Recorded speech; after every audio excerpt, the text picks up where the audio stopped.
Shalom, shalom, shalom. Encore une fois, cher peuple de Dieu, demeurez éternellement bénis. Merci encore de nous suivre cet après-midi. Et nous voulons bénir Dieu pour la vie de tous ceux-là qui nous soutiennent, qui, malgré ces temps difficiles, compliqués, mais qui sont des soutiens pour nous, afin que nous nous tenions ici pour vous apporter la parole de Dieu. Demeurez bénis dans vos maisons.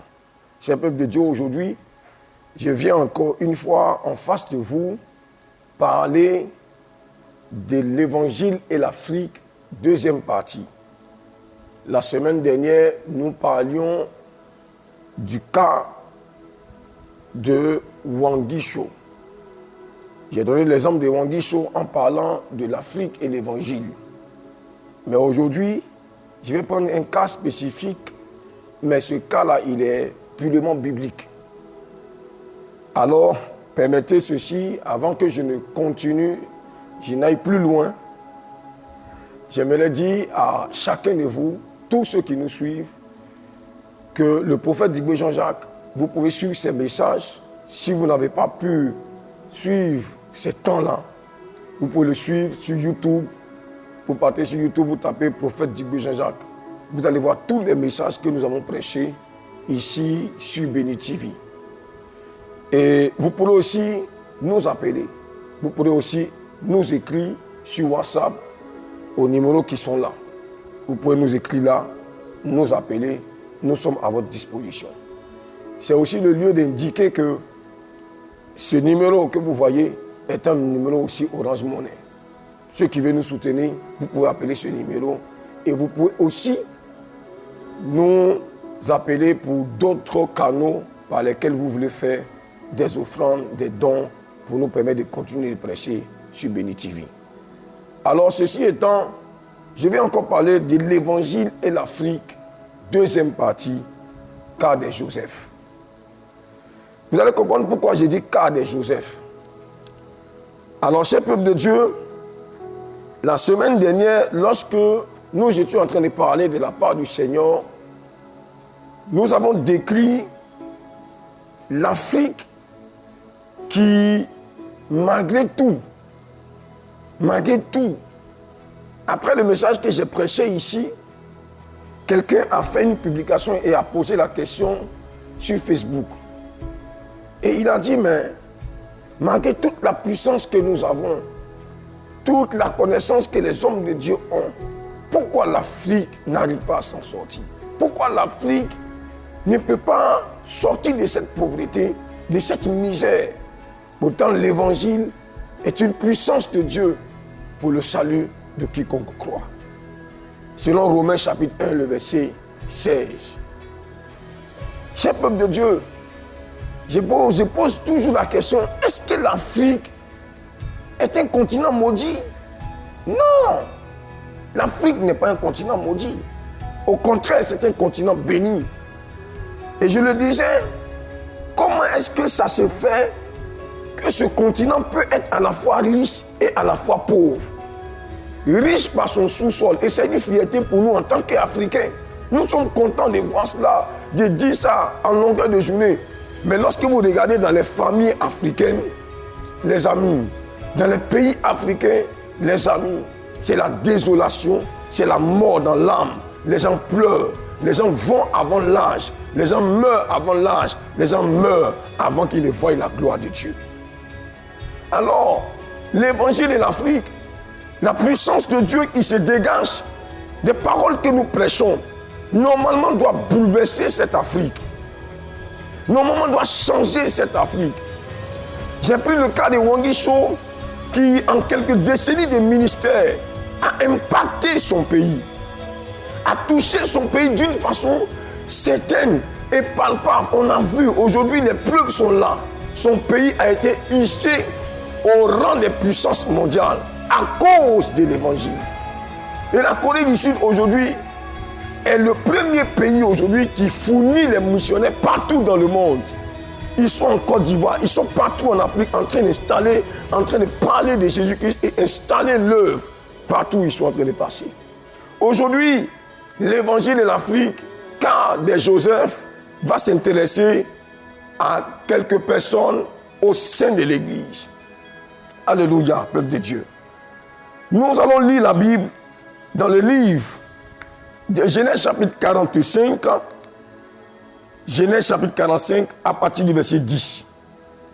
Je lis la parole de Dieu avec beaucoup de respect.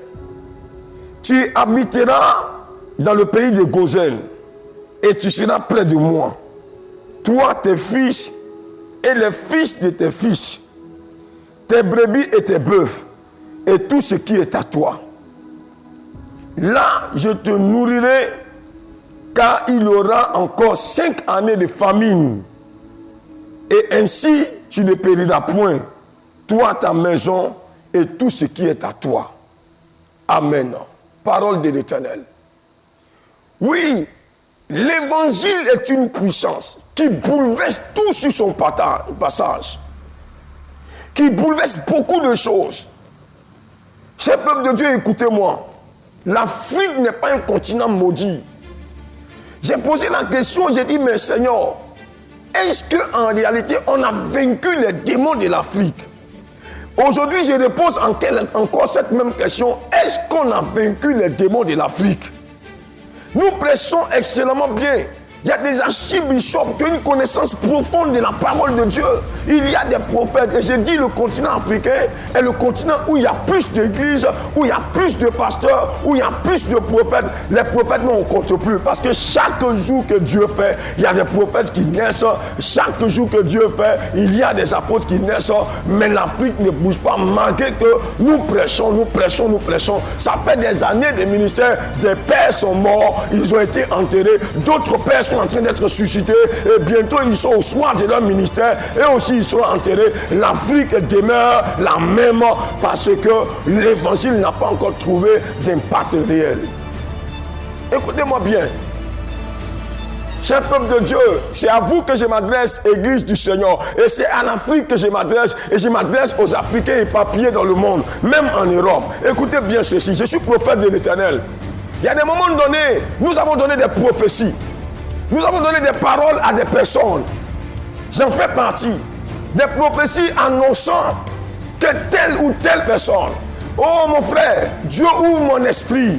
Et je vois sur toi que tu seras le Joseph de ta famille. Dieu va te lever, Dieu va te bénir. Et nous sommes contents. Et beaucoup de gens sont tombés sous l'onction parce qu'ils ont entendu la prophétie qui annonçait qu'il sera le Joseph de sa famille. C'est pourquoi j'ai dit le cas de Joseph en Afrique. Je vais parler de ça aujourd'hui. Cher peuple de Dieu, c'est une bonne nouvelle pour ceux qui l'entendent. Oui, c'est ça l'évangile.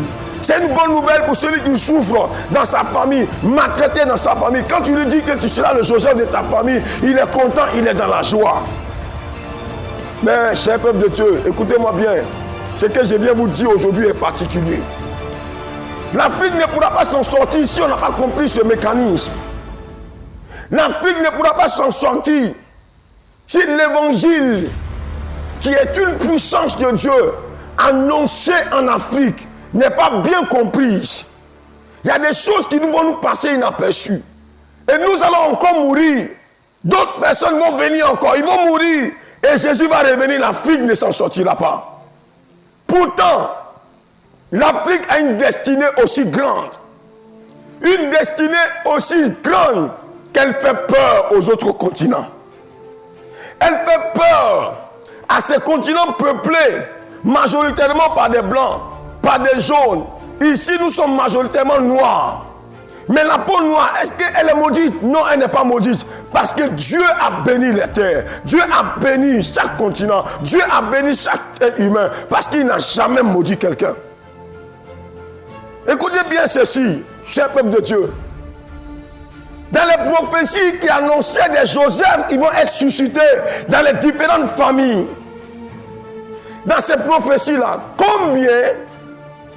combien de prophéties se sont accomplies?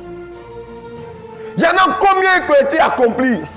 Frère, toi qui m'écoutes en ce moment, toi qui me regardes en ce moment depuis ton salon, depuis quelque part tu me regardes, tu m'écoutes.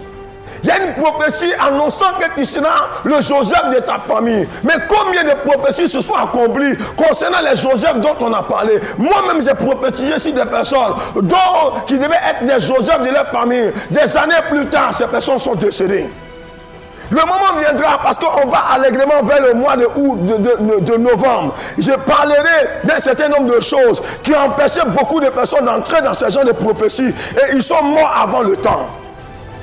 Chers peuple de Dieu, écoutez-moi bien. Beaucoup de personnes ont entendu ces prophéties. Ils n'ont pas pu s'en sortir. Ils n'ont pas pu accomplir cela. Jusqu'aujourd'hui, ils attendent la prophétie. Ils ont 50 ans, ils ont 60 ans. Ils attendent la prophétie. Pourtant, lorsqu'ils entendaient cette prophétie-là, la prophétie s'est annoncée dans leur vie lorsqu'ils avaient 20 ans, lorsqu'ils avaient 30 ans. Mais aujourd'hui, 20 ans après, 30 ans après, il n'y a rien encore qui s'est accompli dans sa vie. Frère, il y a un problème. Il y a une situation que nous devons régler à ton niveau.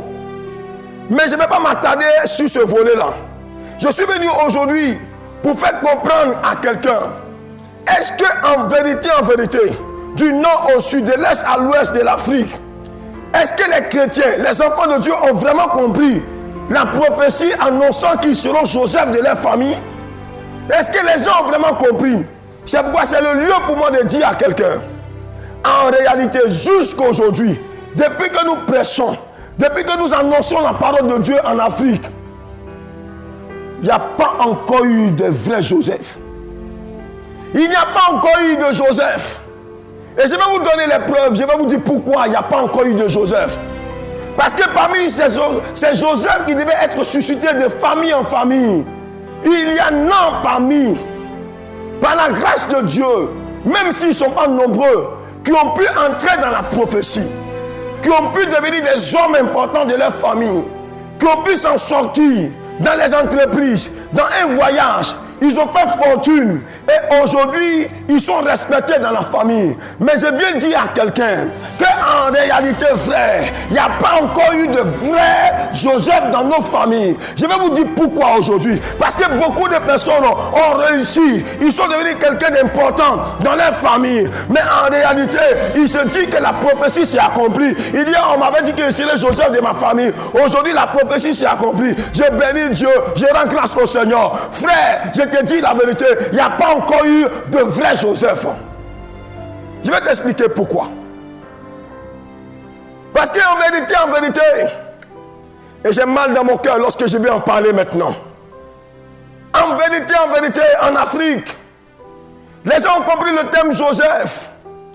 Dans leur esprit, ils disent, ils m'ont dit, Dieu a parlé sur ma vie, que je serai le Joseph de ma famille. Il est content, simplement parce que lorsqu'il réfléchit dans sa tête, il comprend un seul aspect de cette prophétie. Et l'aspect de cette prophétie qui l'enchante, qui lui donne la joie, c'est quoi? C'est qu'il va voir des gens, des frères, papa, maman, ses soeurs, ses oncles, ses tantes, venir un jour à ses pieds pour dire, hé grand frère, hé grande soeur, on est venu te demander un peu d'argent. Il voit des personnes venir s'humilier tout le temps devant lui. Il voit des personnes qui vont venir chaque fois manger dans ses mains. Il voit des personnes chaque fois qui vont venir dire, on se prosterne devant toi parce qu'on a reconnu que tu es le Joseph de la famille. C'est toi Dieu a élevé. Frère, je te dis la vérité. En vérité, le Joseph dont il est question, ce n'est pas un homme qui pense à une vengeance. Ce n'est pas un homme qui pense à chaque fois que les gens vont venir se humilier devant lui, les gens vont venir s'agenouiller devant lui, les gens vont venir toujours lui demander de l'argent et il dit, c'est moi le boss de la famille. C'est moi, je suis le grand de la famille. Frère, je te dis la vérité. En vérité, tu n'es pas encore le Joseph de ta famille. Parce que si tu regardes l'histoire de Joseph, Joseph n'a jamais agi comme toi tu agis. Parce que le Joseph dont la Bible parle, il a une mentalité différente par rapport à ce que toi tu es. Écoute-moi bien frère, écoute-moi bien soeur. Parce que les Joseph n'ont pas encore existé en Afrique. C'est pourquoi il y a beaucoup de familles pauvres et misérables. Malgré que des Joseph en guillemets ont été suscités du milieu d'eux. Ils regardent leurs parents, ils regardent papa, ils regardent maman, tout le monde souffre. En vérité, pour qu'un continent soit impacté, il faut d'abord que la famille, au bas de l'échelle de la nation, soit impactée d'abord. Mais pour que ça soit une réalité, les Joseph doivent comprendre leur véritable rôle dans une nation ou si vous voulez dans une famille. Est-ce que quelqu'un m'entend? Les gens voient devenir Joseph demain. il se voit être de celui-là qui passe au milieu de sa famille et on le respecte. Nous avons lu la Bible tout à l'heure. Le vrai Joseph, les vrais Joseph ne s'éterniront pas à voir leurs parents se prosterner tout le temps devant eux. Parce que le vrai Joseph ne gagne rien à ce qu'on se prosterne toujours devant lui. En Afrique, un péché nous fatigue.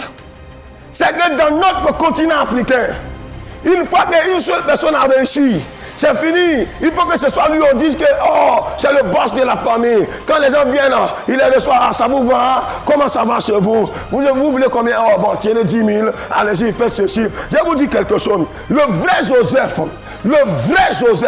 de la Bible, si nous devons réussir en Afrique, si l'évangile doit impacter l'Afrique, il faut que ceux qui réussissent dans les familles puissent amener les autres à monter dans les hauteurs comme eux. Parce qu'en vérité, le vrai Joseph est celui qui trouve un endroit qu'on appelait bibliquement parlant Gozen pour sa famille.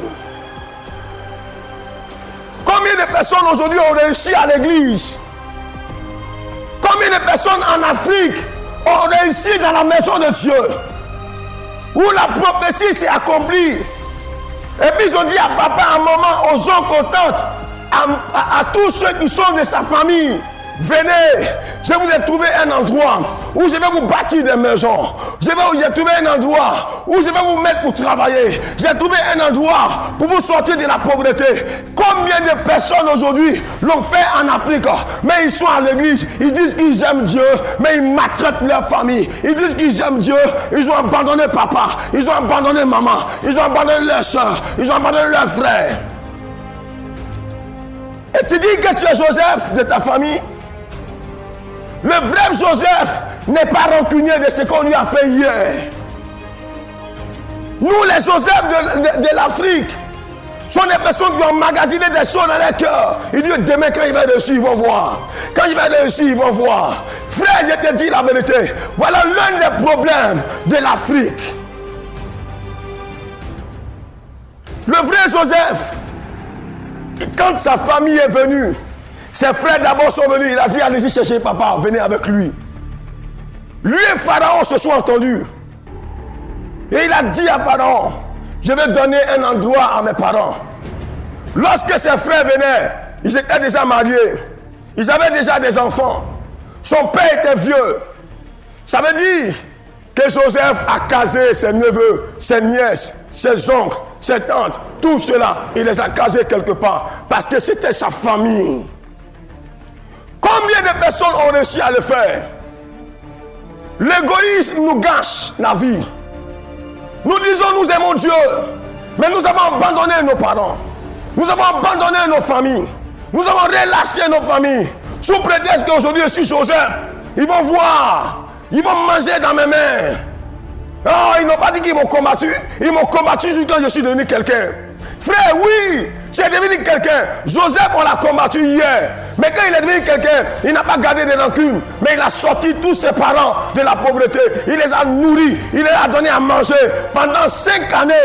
Avant que la pluie ne retombe encore. Avant que la famille ne soit chassée de la terre. Frère, qu'est-ce que toi tu fais pour ta famille? Nous sommes chrétiens.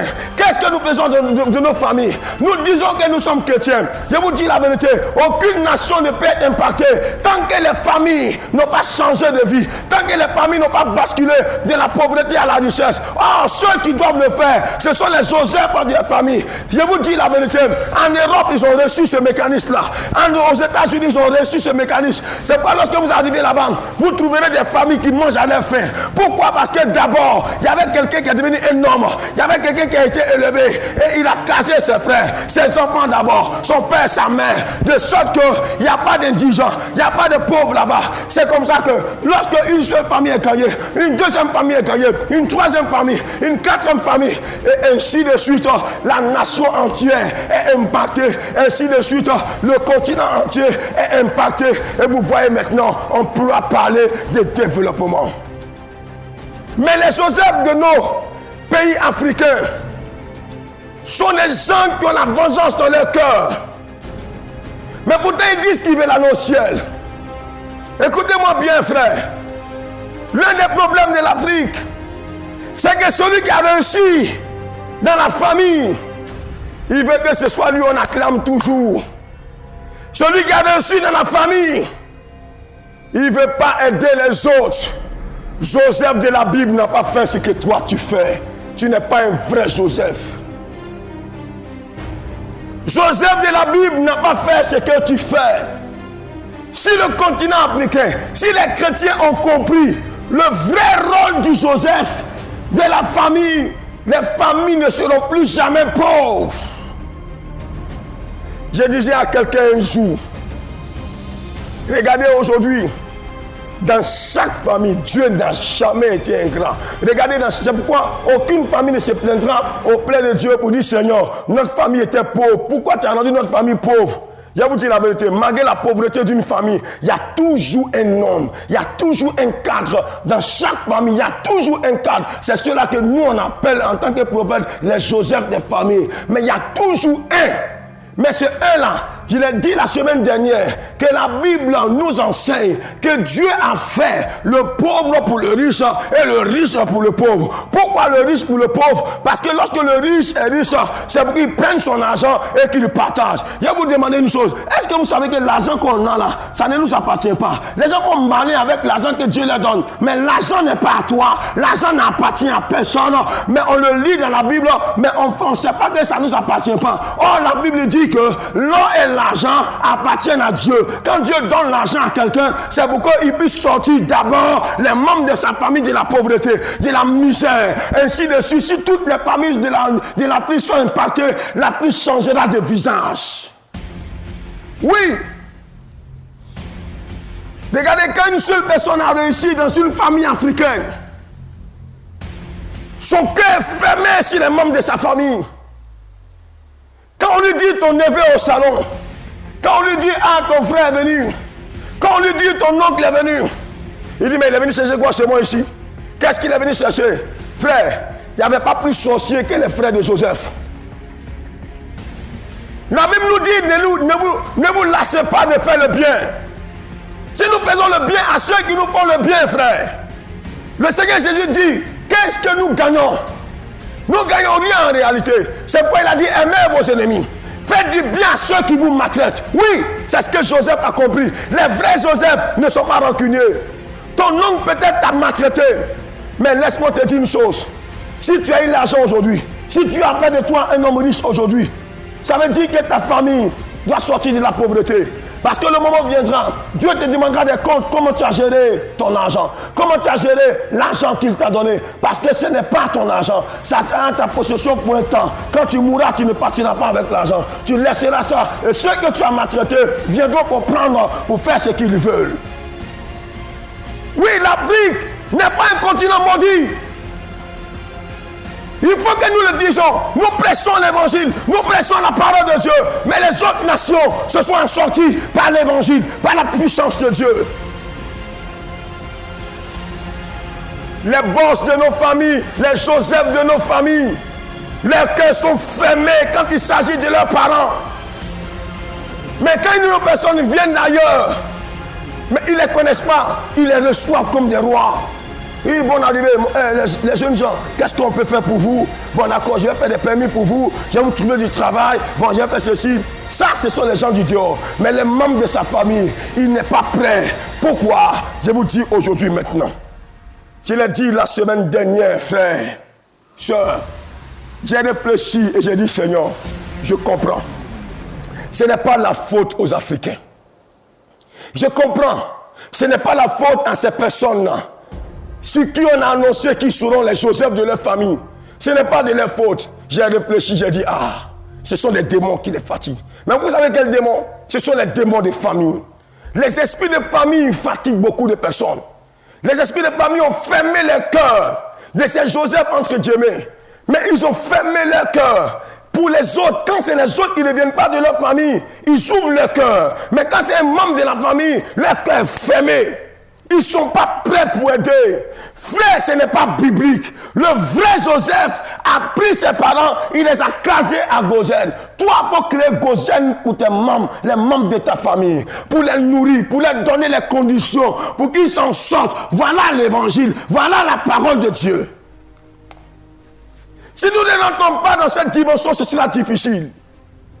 Cher peuple de Dieu, nous allons continuer les temps qui viennent. Le temps qui nous est imparti est en train de tirer à sa fin. C'est pourquoi j'ai toujours lancé appel. Parce que je le dis, j'ai donné des références. Pour tous ceux qui veulent nous soutenir, être des partenaires au ministère et nous permettre de prêcher toujours. Les contacts sont là. Appelez-nous. Ce sont les contacts où vous pouvez faire des dépôts pour nous aider à continuer de prêcher. Cher peuple de Dieu, soyons des vrais Joseph. Soyons des vrais Joseph. Si tu as réussi, ta famille entière doit sortir de la pauvreté. Une famille, deux familles, des milliers de familles, le continent entier sera transformé. Vous verrez la gloire de Dieu et la puissance de Dieu s'exercer. Que Dieu bénisse l'Afrique, que Dieu bénisse son Église et que Dieu bénisse les nations.